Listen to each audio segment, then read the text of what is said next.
Mic check 1 2 1 2. Check check check. All right, everybody.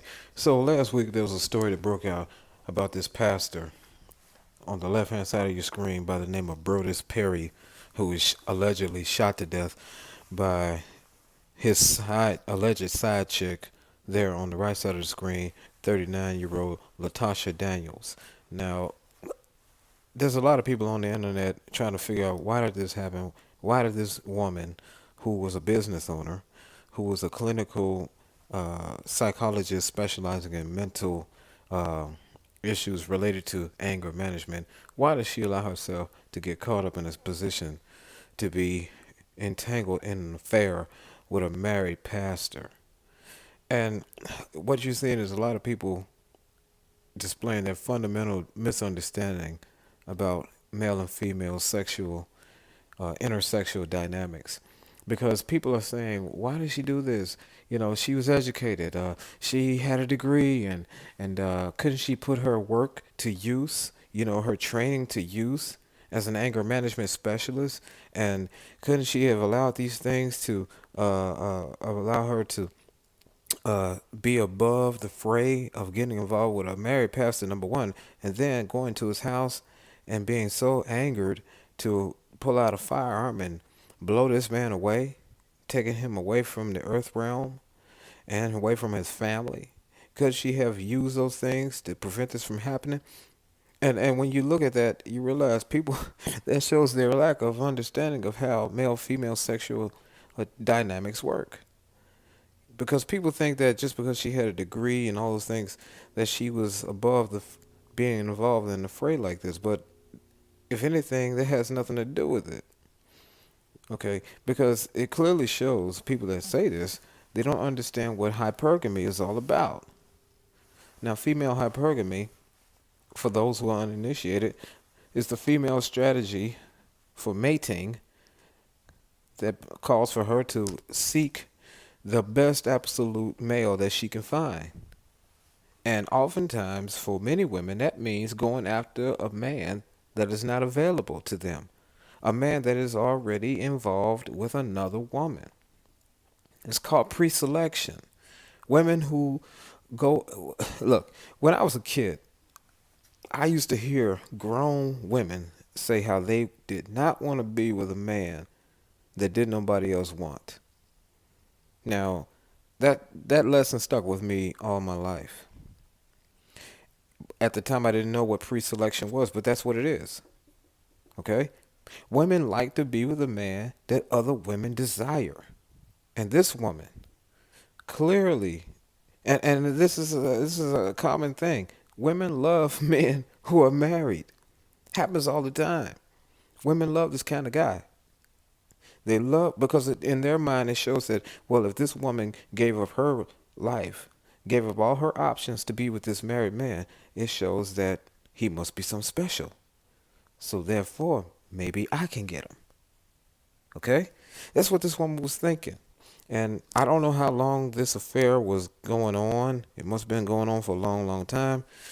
Long enough for her to allegedly pull out a gun and blow this man away after allegedly screaming, "You broke my heart, you broke my heart." Now, I heard there's rumors that she's actually pregnant with his child. As far as I don't know if that's true or not. That has not been confirmed. I have not been able to confirm that. But be that as it may, the point is, you're dealing with a woman engaging in a serious case of hypergamy going wrong, going after a pastor who's married. And then let's talk about that. You know, this guy has the title of pastor, executive pastor at Mississippi, the Boulevard Baptist Church, in somewhere in Collierville or nearby Memphis, Tennessee. I think it was nearby Memphis. You know, that's another thing. A man with status, a man with a title, a man with a position. We know that that is also catnip to women. We know that.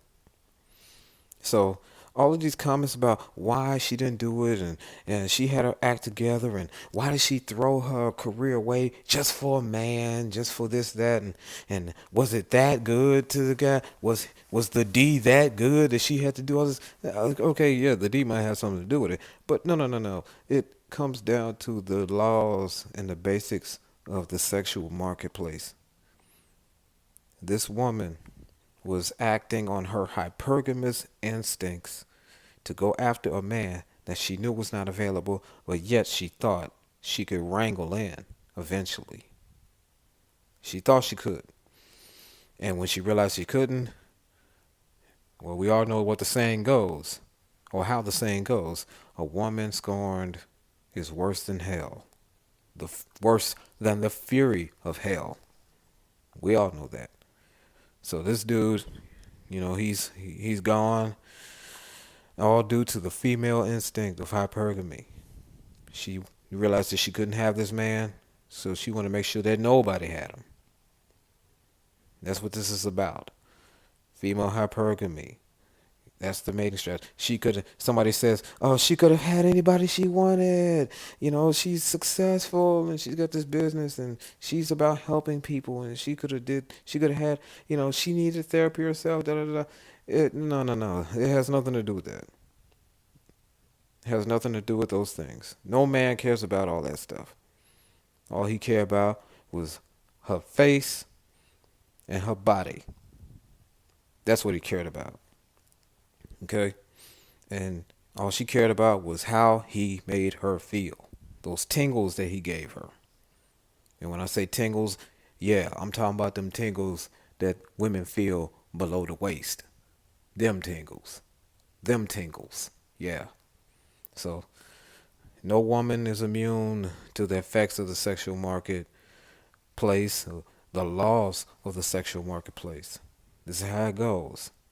So don't be talking about no karma and demons and lusting and not knowing your worth and all that. Has nothing to do with nothing. She knew her worth. She knew that she wanted that man. She knew that she wanted him, and if she couldn't have him, nobody else would. And so he broke her heart. He probably cut her off at some point, told her, "Hey, baby, look here, this ain't gonna go down. You a side piece, and a side piece you shall remain." Okay. Now I'm not saying he said it like that, but he said it and it made it clear to her that she was always going to be that side piece, and she couldn't handle it. So she got a firearm, and drove all the way to his crib and let him have it. Blew him away. But it's not because of all this other stuff. It's because of her hypergamous instincts. Her hypergamous instincts. She wanted this man. She felt like he was the best man for her. They've been dealing with each other for allegedly a substantial or long amount of time. And when she realized that she could not have him, she said, ain't nobody gonna have him. So that's what this is about. So this is a lesson that needs to be learned. And if there's any community that knows very little about hypergamy and the laws of the sexual marketplace, it's the church. And that's what I'm here for, to educate folks about this. Because this is not about your rudimentary case of lust and demons and soul ties and all that stuff going wrong. No, it's not about that. So let's get educated and understand these things. So that's just a quick drop I had to make. I got more to say about this topic in another video later on. But for now, that's all I got. Y'all be cool.